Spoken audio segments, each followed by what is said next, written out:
ఓం నమో వెంకటేశాయ. శిక్ష కాదు, శిక్షణ. మనిషి జీవితం కర్మలతో ముడిపడి ఉంటుంది.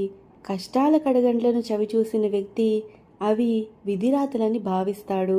నిజానికి తనకు ఎలాంటి ఫలితం అందిరావాలో మానవుడే నిర్ణయించుకుంటాడు. సాధారణంగా అందరూ అనుకునే విధంగా దైవం నేరుగా ఫలితాన్ని ప్రసాదించడు. ఆ ఫలితానికి బీజం వేసే శక్తి మనిషి కర్మలదే. కష్టాలు వచ్చినప్పుడు చాలామంది తమ పూర్వజన్మ పాప ఫలితాలని, తాము చేసిన తప్పులకు శిక్ష రూపంలో వస్తున్న పరిణామాలని భావిస్తారు. నిజానికి కర్మవశాత్తు సంభవించే ప్రతి ప్రతికూల అంశం కూడా జీవితంలో మనిషికి భగవంతుడు అందిస్తున్న శిక్షణ అని గ్రహించాలి.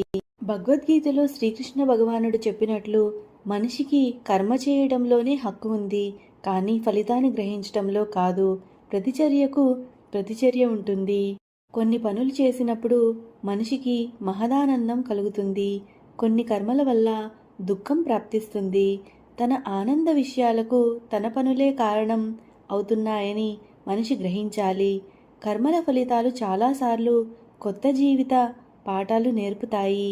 తదనుగుణంగా కర్మలను సవరించుకుంటే ఫలితాలు మెరుగవుతాయి. కర్మలు మనిషికి సహనాన్ని నేర్పుతాయి. మానవత్వం అంటే ఏమిటో తేటతెల్లం చేస్తాయి. వినమ్రత, క్రమశిక్షణ, క్షమాగుణం వంటి దైవీ గుణాలను నేర్పుతాయి. వివేకవంతులు వాటిని గ్రహించగలుగుతారు.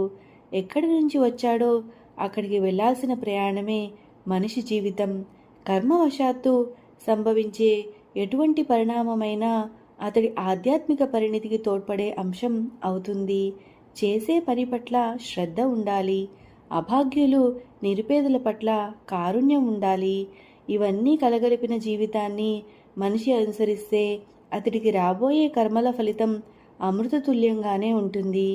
నీతితో కూడిన జీవితం, ఆధ్యాత్మిక అనుభవాల సాధన, సత్పురుషులతో స్నేహం వంటి మంచి కర్మల ద్వారా మనిషి తన జీవితాన్ని పరిపక్వం చేసుకోవాలి. కర్మ మనిషి అభివృద్ధికి అడ్డువచ్చే సంకల కాకూడదు. ఆత్మశక్తిని వృద్ధి చేసే సాధనంగా దాన్ని తీర్చిదిద్దుకోవాలి. వాస్తవంగా ఆధ్యాత్మిక బాటలో మనిషి పయనానికి శిక్షణే ఈ జీవితమని పెద్దలు చెబుతారు. ప్రతి క్షణం మనిషి తన కర్మల ద్వారా కొత్త విషయాలు తెలుసుకుంటూ జీవితాన్ని పరిపూర్ణంగా జీవించాలి. మనిషి కర్మలతో లోకానికి మంచిని పంచుతూ దైవానికి చేరువయ్యే ప్రయత్నం చేయాలి. ఎందుకంటే అదొక్కటే ఆయనను చేరే మార్గం. స్వస్తి.